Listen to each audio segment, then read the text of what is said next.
রাত ৩:২১। মাথায় টুপি আর মুখে মাস্ক পরে ৬ জন ব্যক্তি স্বর্ণের দোকানে প্রবেশ করে ৭০ ভরি স্বর্ণ আর ৬০০ ভরি রূপা নিয়ে লাপাত্তা। দুর্ধর্ষ এই চুরির ঘটনা রোববার মধ্যরাতে রাজধানীর মোহাম্মদপুরের চন্দ্রিমা বাজারের নিউরানা জুয়েলার্সের দোকানে। এই ঘটনায় পুরো এলাকা জুড়ে চাঞ্চল্য সৃষ্টি হয়েছে। ব্যবসায়ীদের মধ্যে দেখা দিয়েছে আতঙ্ক। ঘটনা জানাজানি হওয়ার পর সবাই মার্কেটে এসে ভিড় করেন। এছাড়াও খবর পেয়ে ছুটে আসেন আইনশৃঙ্খলা রক্ষাকারী বাহিনীর সদস্যরা। চুরি যাওয়া মালামাল উদ্ধারে এরই মধ্যে কাজ শুরু করেছে পুলিশের একাধিক টিম। সিসিটিভি ফুটেজে দেখা যায় ভবিষ্যৎ হোক নিরাপদ, বিনিয়োগ হোক বিশ্বস্ত, আর আমার পছন্দ সল্ট বে। ওয়েলকাম টু সল্ট বে।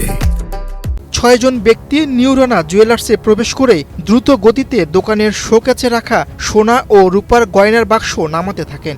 কেউ আবার এসব বাক্স বাইরে নিতে শুরু করেন। এরপর ধরাধরি করে দোকানের সিন্দুক বাইরে নেওয়ার চেষ্টা করেন তারা। পুলিশ বলছে, নিউরানা জুয়েলার্সের মালিক মাসুদ রানা ৭০ ভরি স্বর্ণ ও ৬০০ ভরি রূপা চুরির অভিযোগ করেছেন। চোরেরা দোকানের সিন্দুকটি তুলে নিয়ে যায়, সেখানে অধিকাংশ সোনা ও রূপা ছিল। এছাড়া নগদ ৪ লাখ টাকা খোয়া যাওয়ার কথাও জানিয়েছেন মাসুদ রানা। তেজগাঁ বিভাগের অতিরিক্ত উপ পুলিশ কমিশনার মাসুদ রানা বলেন, তদন্তে পুলিশের একাধিক টিম কাজ শুরু করেছে। চুরি হয়ে যাওয়া ৭০ ভরি স্বর্ণের বর্তমান বাজার মূল্য আনুমানিক ১,৫৪,০০,০০০ টাকা বলে জানিয়েছেন নিউরানা জুয়েলার্সের মালিক মাসুদ রানা। তিনি সাংবাদিকদের বলেন, সোমবার সকাল ১০টায় দোকান খোলার সময় দেখি দোকানের কেচি গেট ও শাটারের তালা ভাঙ্গা। পরে ভেতরে ঢুকে সিন্দুকসহ সব ভাঙচুর অবস্থায় দেখা যায়। সিন্দুকে এবং বাইরের শোকেসে সব স্বর্ণ ও রূপা ছিল। এসব গয়নার মধ্যে ৫০ ভরি তার নিজের ও বন্ধকি ২০ ভরি স্বর্ণ রাখা ছিল। এছাড়াও ৭০ ভরি রূপা ও স্বর্ণ কেনা রসিদও চুরি করে নিয়ে গেছেন চোরেরা।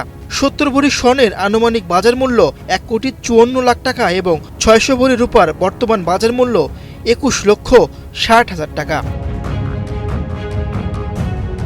এদিকে ব্যবসায়ীদের দাবি, সুষ্ঠু তদন্তের মাধ্যমে দ্রুত সময়ের মধ্যে ঘটনা উদ্ঘাটন করার, অন্যথায় তাদের আতঙ্ক কাটবে না। তেমনি অপরাধীরাও আরও বেপরোয়া হয়ে যেতে পারে।